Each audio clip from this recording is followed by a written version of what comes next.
Hello. Welcome back to my channel. I am Monet and you're watching Life is Monet. Literally everyone and their mom has been reading this book. It is on the Goodreads Choice Awards.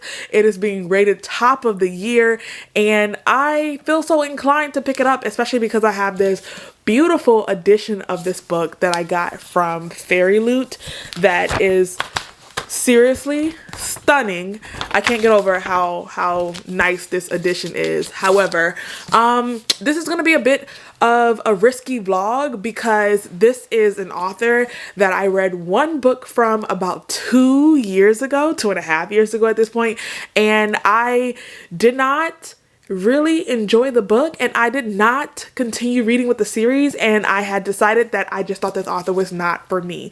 So in this vlog, we'll be giving R.F. Kuang a second chance to dazzle me and impress me as a reader because yeah, I did not get the blown away experience from the Poppy War like everyone else did, but I am really interested in reading this book. I have an entire vlog on my channel for me reading the Poppy War. Oddly enough, that was a dedicated vlog as well, so we're just keeping with precedent on my channel. I'll put it in the cards and in the description box so you guys can check out that video. But one thing that I remember just really wasn't working for me with the Poppy War is that I had a really hard time connecting with Ren. I feel like Ren was just consumed and like obsessed with the goals that she had, and it was preventing me from really interacting with her as a character. There was a significant amount of time jumps. The book focused more on overall plots than it really did on character building, and so between Ren not really being a full-fledged dimensional character, the time jumps constantly happening, events that were happening, and I never got a chance to really see her digest them or process them. I'm a character-driven reader, and so there was a disconnect in the story and I wasn't really feeling it, and I think it would have really impacted the way I read book 2 and 3, just because book 1 in a series is supposed to set the foundation for something, and even if it's not a perfect book, there's still just certain takeaways that I need to have in order for me to continue with the series, especially if it's not one that I feel so inclined to continue. And unfortunately the Poppy War just wasn't that for me.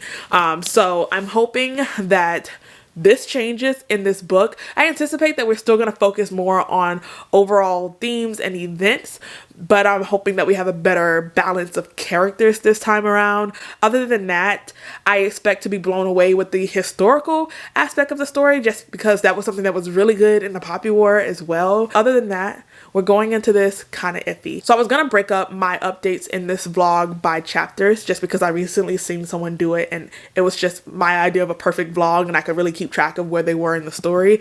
But when I went to go break down the chapters, I realized that this book is divided up into 5 books, overall themes throughout the story. And so I just kind of put my placeholder in those 5 areas. And so once I get to the next segment in this book, I will be coming back with updates so you guys can know exactly where I am and what I'm thinking at the time.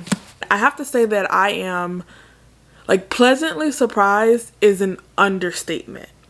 This book has the makings of becoming one of my favorite standalone fantasies. I know that it's pretty early in the book to say that, and so like I don't want to jump the gun too much, but this feels like a banger. Everything that R.F. Kuang is doing and setting up for the story to be told feels perfect. The pacing feels perfect as well. So we start off, of course, with us like getting to know Robin. He is in this kind of like desolate village where this sickness has come and basically killed his mother and like his caretakers, and he really has no one. And so this kind of professor shows up and just starts telling him what to do. He's following the instructions of this adult because he's an 11-year-old boy, but this professor seems to be very interested in Robin. And as a reader, and also for Robin, you don't really know why, because he just showed up out of nowhere. Even though Robin is inexperienced, he's a very like reticent character where he's reserved. He doesn't want to draw any attention to himself. He doesn't want to ask too many questions. He very much just wants to like follow the mold. But as a reader, you don't suffer from his naivete. R.F. Kuang has these footnotes, or there will be moments where other characters will acknowledge something that as a reader you pick up on that Robin isn't, because he has like his head down. And I think that that's like a great balance to showcase that, like, okay, here we have a character and it's a part of their characteristics to be naive or to be in the dark about certain things, and you don't have to suffer for that as well. And so it contributes to this very complex understanding of the story, and also I think it makes you understand Robin as a character so much more. Oddly enough, Robin in this book reminds me so much of Laszlo from Strange the Dreamer. They share so many characteristics, even the idea of their name. Laszlo was an orphan that didn't have any family or anyone to take care of him, and so the name that he had was just kind of picked for him on a whim. We experienced that with Robin at the beginning of this book, where his name is too difficult to pronounce, and so he just kind of tells him to pick something else. One of the aspects of the Poppy War that didn't work for me was that we followed the events that was happening throughout the story more than we followed Rin as a character, and I am more of a character-driven reader, and I need to connect with the character and see their progression and their development and get to understand them intimately, and I didn't get that with Rin in the Poppy War. I've heard that that changes as the series goes on, but I did not continue past book 1, so that was like pretty much a deal breaker for me. This book definitely sticks to R.F. Kuang's writing style, but I do think that there's a better balance of this area view of the overarching events and things that's happening within the story, and then kind of hyper focusing back in on Robin as he's going about his day-to-day life. I actually like that balance of just like being intimately close with what's going on with our main character, but also having like these little moments where you see background machinations that are happening that you know are going to contribute to the story. Already, just within the first 4 chapters, we're starting to see the benefits that institutions get when they bring in people of color and people that are not Eurocentric or white, and how they can manipulate and exploit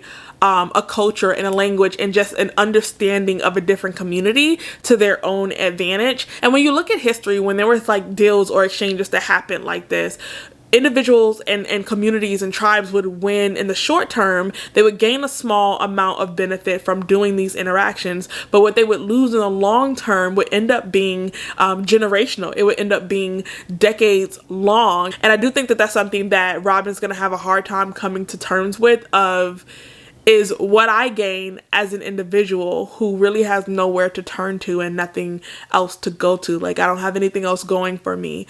Is what I gain from being able to attend this prestigious school worth what an entire nation or country of individuals will lose in the long run? I feel like that's the direction in which the book is going. I'm definitely foreshadowing that, but I'm comfortable. I enjoy the writing. Definitely thought that it was going to be very dense, and it's not. I definitely thought that this was going to take much more brain power than it is right now, and that's one of the reasons why I put it off for so many months. Is I just expected to have to really like focus mentally on reading this book. But I'm actually finding it to be much more of a comfort read, especially because we have those similarities between Robin and Laszlo, and Strange the Dreamer is one of my definite like comfort reads. So it's almost 2 o'clock in the morning, and even though I want to just stay up reading until the sun comes up, I'm gonna force myself to put this book down and come back at another time. So I just got home and I walked into a whole bunch of packages that I'm pretty sure is book mail. I also got this box from Illumicrate, which is very interesting because I don't recall purchasing anything from Illumicrate. Okay, so this is actually not from Illumicrate. I'm like so excited right now. So if you've been following my channel for a while, you know that one of my favorite series ever is Strange the Dreamer, and the hardcover editions with the UK cover have been sold out forever. And I've seen that this online reseller was reselling the Illumicrate editions of Strange the Dreamer and Muse of Nightmares, and I was like screaming because this is impossible to find as a set, and my husband actually purchased them as a holiday gift for me, and I could like, my heart is overwhelmed. I'm trying to be coherent on this video and like just not scream a whole bunch of like nonsensical things, but this will be my 4th set of Strange the Dreamer. However, to have these in the hardcovers, and I'm pretty sure this one is signed by Laini Taylor.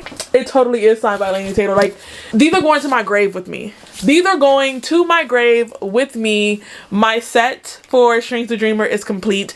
And you know what's ironic? Today, Lit Joy Crate, which is another special edition bookseller, announced a special edition up and coming in December for Daughter of Smoke and Bone. And I was like, in my head, oh my god, I have to get them. Especially because I don't have the editions of Strange the Dreamer and Muse of Nightmares that I want. I'm for sure going to treat myself this holiday and get the special editions of Daughter of Smoke and Bone. But thanks to my wonderful husband, I now have these. My heart is overjoyed. I'm still going to get the special editions of Daughter of Smoke and Bone. And yeah, my Laini Taylor special edition set will be complete. I know that I also have a Fairy Loot box here for the month. The card says Bad Blood. Oh my god, it's a special edition of A Dowry of Blood. I'm excited. I really hope they did justice. They did do justice to A Dowry of Blood. I love this. I wasn't a fan of like this picture when they selected it for the actual printing, because the Dowry of Blood was originally a self-published. So when we got the actual publisher's cover, I wasn't excited about this, but I don't know, it's very much giving Dracula vibes, and if you know the point of the story, they're getting it across. And then I'm not sure what this is, but it does say Little Brown. I don't know if you guys can see that, but it says Little Brown on there, which I know is a publisher. It's actually a subprint of a publishing company, but I can't remember of who.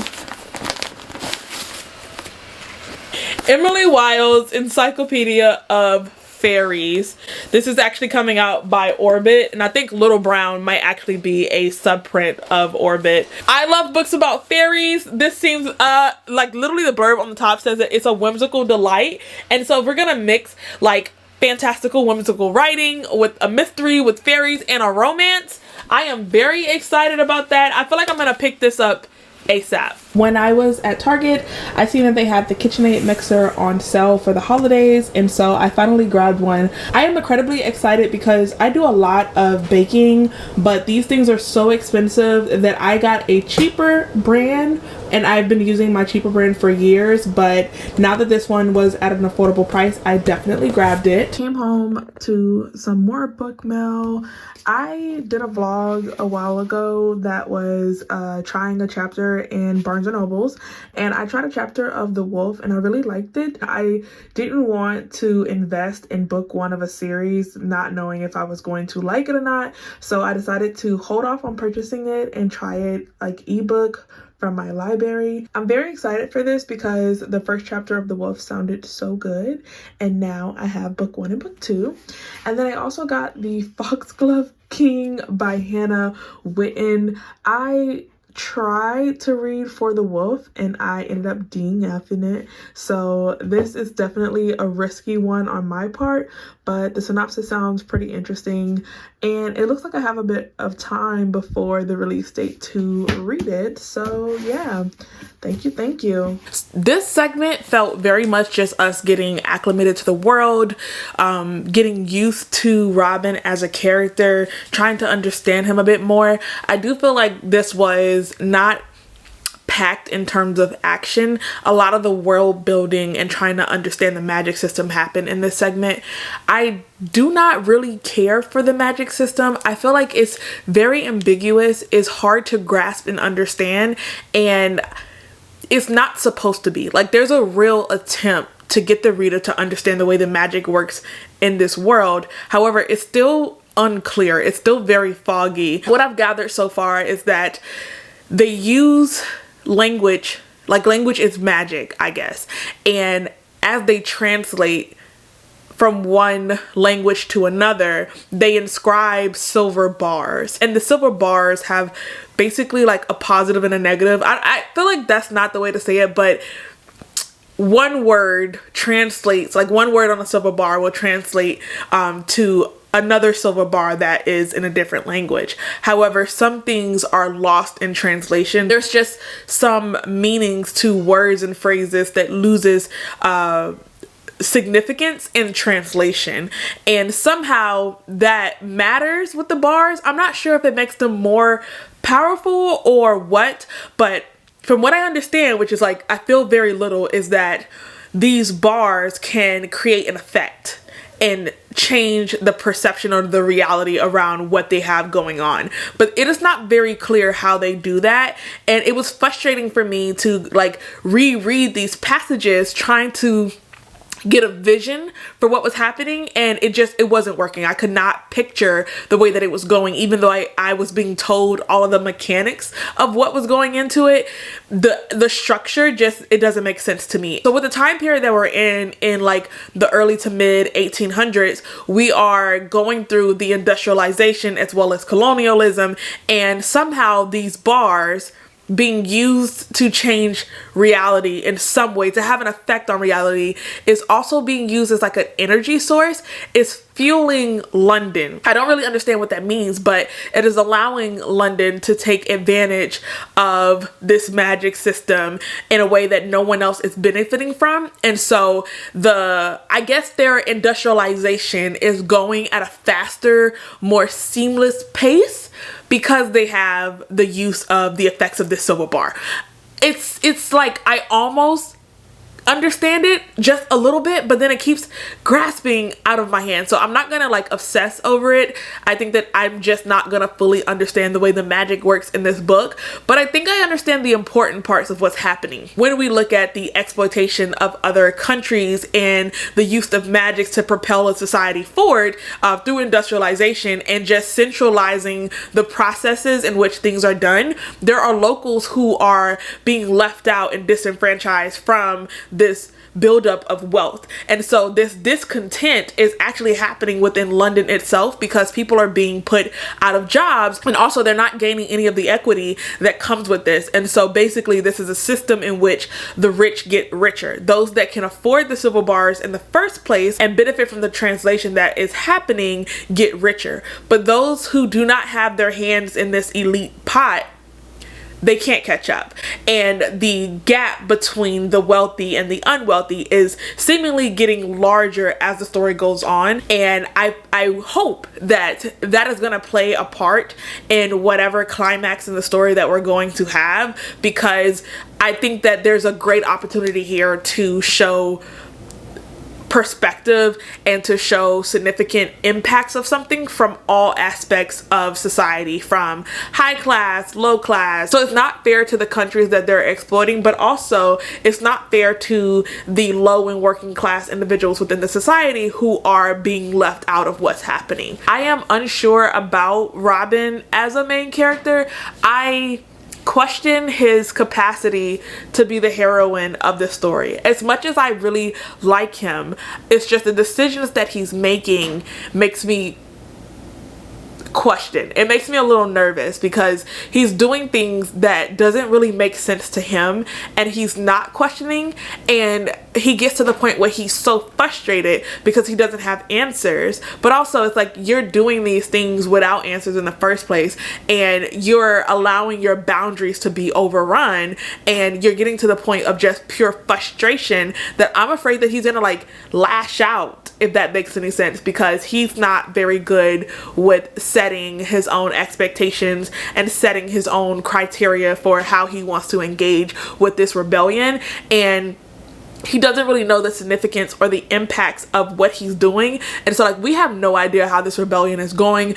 Everything at this point could be a worst case scenario. And he's just so jittery and flighty that I am hoping that the climax in the story is not wholly dependent upon Robin, because right now I don't have faith that he's going to make the most logical decision, if that makes any sense. But I could definitely be proven wrong. We have like exactly 200 pages left in the book. Just finished the end of book 3, going into book 4, and so much happened. I feel like I enjoyed this segment of the book more than I did the first one, because we understood like the micro movements that was happening from Robin's perspective. But in this segment, we definitely went on a more macro level viewpoints. We did some international traveling. Robin actually went back to his homeland, and there was just a lot of like dichotomy to dissect between what his vision of the world was. I still think that there is a heavy amount of naivete to Robin's character, but for the sake of how the story is being told, it makes a lot of sense, and you're aware of that as a reader. And again, there are moments in the book where we have these footnotes, so we have this commentary that expands beyond Robin's capacity to understand things. And so in this segment, we had Robin catch up to where the rest of the world was, where the readers have always been, and I do think that we have the privilege of hindsight because we are looking back so closely into something that happened 250 or so years ago. So in my last update, I mentioned that I was very nervous about Robin's capacity to be the heroine of this story, and I was on edge or a little anxious that he was going to do something drastic because of his frustrations. That definitely happened. We definitely had a moment of just what the fuck. I don't know if that was explicitly laid out within the book, but I do think that Robin's character is so well fleshed out and that I understand him so intimately that I was just like, okay, worst case scenario, he has the bandwidth to do something very drastic that will throw off this rebellion. And I was not even like anticipating all of that. I was not prepared for the drastic measure that he took. Even anticipating that, I'm still taken aback of like, whoa. So my worst case scenario was definitely not worse enough. And I don't know how Robin is going to problem solve or conduct conflict resolution. But his problem solving skills and his conflict resolution skills throughout the story so far has been very minimal. He's not very good at it, and so I don't know how he's going to backtrack this drastic measure that he just took. And I don't actually think that he's done. Like, I think that he has taken so much crap and asked for more for so long that now he's like, he's combustible, right? He's just highly on edge, and I don't think that we're finished.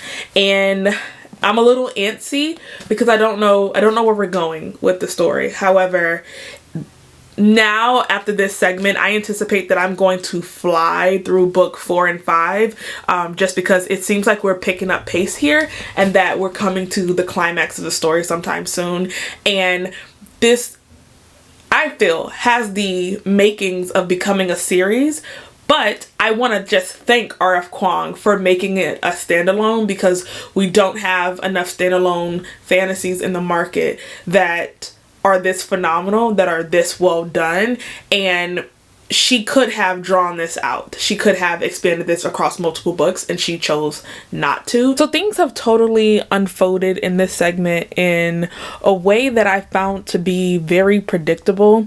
I feel like I'm at the point where I am foreseeing a lot of the movements that was happening, and I'm not sure if what just happened was supposed to be a shock or a twist, but it really wasn't for me. I think right now I enjoy the world, the history, and a lot of the external components to the book more than I enjoy the characters or the character dynamics and how they interact with one another. I find them to be just a segment of the book that I have to tolerate so that I can enjoy everything else about the book that I like. Now I'm entering into book 5. I can't say that I have a high amount of excitement or anxiousness anymore because it's really playing out to everything that I feel like I've mentally and like emotionally prepared myself for. So the events as they are unfolding are pretty mild hitting for me right now. I do wish that I was better compelled by the characters in this book. I do think that like they're very well written and they're very well fleshed out, but I also think that that's due to R.F. Kuang's credibility and how she wrote these characters. And as well-rounded as they are, I'm just not very connected to any other character besides Robin. And Robin he's doing some things right now that I knew he was gonna do. So here we are. we are done with Babel. This has been quite the experience. I have to say again that I'm very impressed with this as it stands. It is hard for me to reconcile that this is the same author who wrote The Poppy War. However, when I got towards the end of the book, especially in the latter half, the culmination of just the historical events that was happening and the way that individuals viewed it, the way that they decided to take on this system of oppression, this relentless passion. I really remember that from when I read The Poppy War, and so it felt much more signature R.F. Kuang at that point. The ending of this book turned it around. I don't think that I was ever at a point where I was going to give this book 5 stars, but it was a solid 4-star read throughout the entire book. When it got to the point where I felt like everything was so predictable and I wasn't really engaged with the characters, I was still at like a 3.5 to 4 out of 5 stars for this book. But when I went into the final chapter, I didn't want to spoil, so I didn't include this in the vlog, but there was one thing that I thought needed to happen in order for me to re-engage with this book and for it to be a full 5 stars, and that stipulation is exactly what was met with the end of the book. That was literally the only conclusion possible that would have turned this into a 5-star read for me, and it did happen. I imagine that the end of this book, I haven't seen any reading vlogs for this book, especially spoilers, but I would imagine that the end of this book crushed a lot of people, but not really me. I feel like there is a necessity for violence, and I was satiated in that nature. I've had this happen to me 2 other times. There was one thing that I needed from Jade Legacy in order for me to give that book 5 stars, and it happened at the very end. And there was also one thing that I needed from The Last Magician by Lisa Maxwell in order for me to give that 5 stars, and it happened at the very end. So that's just my luck at this point. But overall, I think that this is like a beautifully crafted story. There's so much to talk about here. It is entirely worth all of the rereads. I have to say that I am now a fan of R.F. Kuang. I will be reading more books that they put out. I still don't think that this was enough to get me to go back to read the Poppy War trilogy. I'm just not returning to that era, but definitely going forward I'll be checking out more books. Thank you guys for watching my vlog and making it to the end. If you have any other books that you'd like to hear my opinions on and want me to film a dedicated vlog for, I'm taking requests, so put it down in the comment section and I will see you guys next time. The thing that I find most interesting about Robin's character is, well, one of the things is I feel like the fact that he could not verbalize his frustrations and instead took action in the worst way possible. It's like he didn't have a way to process his trauma and like the fear he had of not really finding a place to belong. Because when you think about it, his dad like just popped up and like grabbed him and was like, okay, now you're going to the school. And he was like, okay, but like, what's going on here? Like his life is just living in a state of confusion and loss. He's floating in a state of who am I? I think that she really, like, it was impactful to make him so handicapped because he grew up in the cushiest of life. He didn't know anything about paying rent. He didn't know anything about working. Like, he had, like, everything was spoon fed. He had a golden spoon in his mouth. And so, like, no one could understand, like, why are you doing or participating in this rebellion when you benefit the most from the exploitation of your own people? Like, the individual comfort over going against systematic oppression was very interesting. Yeah. And I do think, especially compared to the other 2 characters of color in the book, he, like you said, had the silver spoon where they were like, you go to this thing. And he was like, okay. But then like Victoire and Rami are like, oh my God, oh, like this is what, you know what I mean? Rami was never with that shit. Rami was always down for the rebellion. He was like everything's getting burnt. I like his approach of like letting white people think that they got the drop on him, believing in all the stereotypes. Robbie was like, whatever you think about Indian people is true. I'm a prince. Thank you. Look, that's why he was my favorite. I was like, yes, it's me, Beyonce, to the left, to the left. That would have been me.